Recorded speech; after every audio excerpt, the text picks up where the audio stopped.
সবারই মনে আনন্দ থাকে, তো কিছু কিছু আনন্দ এমন হয় যে সবসময় স্মৃতি হয়ে থেকে যায়। তো তোমাদের মাঝে যেহেতু আমি প্রত্যেক দিন ভিডিওগুলো নিয়ে আসি, তো আজকে ছোট্ট একটা ভিডিওর মাধ্যমে দেখাবো যে একটা অনুষ্ঠানের আগে বাড়ির লোক কিন্তু খুব টেনশন থাকে যে সবাইকে কিভাবে খাওয়াবে, কিভাবে রাখবে। তো এর মধ্যে কিছু কিছু অনুষ্ঠান আছে যে খাওয়া দাওয়ার থেকে যে একটা মোমেন্ট, যে মোমেন্টটা চিরজীবন স্মৃতি হিসাবে ধরে রাখতে হবে, ওটার জন্য কিছু তৈয়ারি করতে হয়। তো ওই তৈয়ারিতে আমরা ভাই বোন দুজনে মিলে কিছু করার চেষ্টা করলাম। এখানে পুরোটা কিন্তু ভাইয়েরই অবদান। আমি কিন্তু একটু সময় হেল্প করেছি, আর পুরো কাজটা কিন্তু আমার ভাই করেছে। তো যাই হোক, খুব সুন্দর করে সাজিয়েছে। তো তোমরা জানো অনুষ্ঠান মানে জমিয়ে খাওয়া দাওয়া। তো কিছু কিছু অনুষ্ঠান আছে যে এখানে কিছু করতে হয়, স্মৃতি হিসাবে কিছু রেখে দিতে হয়।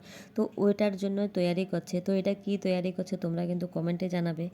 কিছু কিছু সুন্দর মুহূর্ত এমন হয় যে সুন্দর করে ডেকোরেশন করে ফটো ফ্রেমে এভাবে অ্যালবাম করে রেখে দিতে হয়, ভিডিও করে রেখে দিতে হয়, যেগুলি সারা জীবন বসে বসে দেখার আনন্দই আলাদা।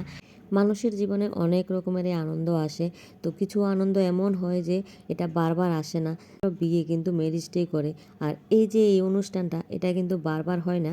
তো এই অনুষ্ঠান কিন্তু সবার জীবনে খুব খুব আনন্দের একটা মোমেন্ট, খুব খুব একটা খাস মোমেন্ট। তো যার কারণে এটা যদি ক্যামেরাবন্দি করে ভিডিও করে রাখা যায়, এটা কিন্তু সারা জীবন বসে দেখা যায়। বিয়ে হলে ম্যারেজ ডে করে, জন্ম হলে বার্থডে করে, তারপরে প্রপোজ ডে, রোজ ডে, মানুষের ডে এর অভাব হয় না। কিন্তু এই যে মোমেন্টটা, এটা কিন্তু মানুষের জীবনে একবারই আসে।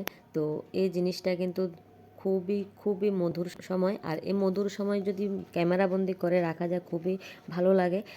এছাড়া এই মোমেন্টটা কিন্তু সবাই চাইলেও পারে না যে জিনিসটা আমি চাইলাম হয়ে গেল। তো এই জিনিসটা কিন্তু সবার জীবনে খুব ইম্পর্ট্যান্ট। তো খুব সুন্দর করে সাজিয়েছে। কেমন হয়েছে তোমরা কিন্তু কমেন্টে জানাবে।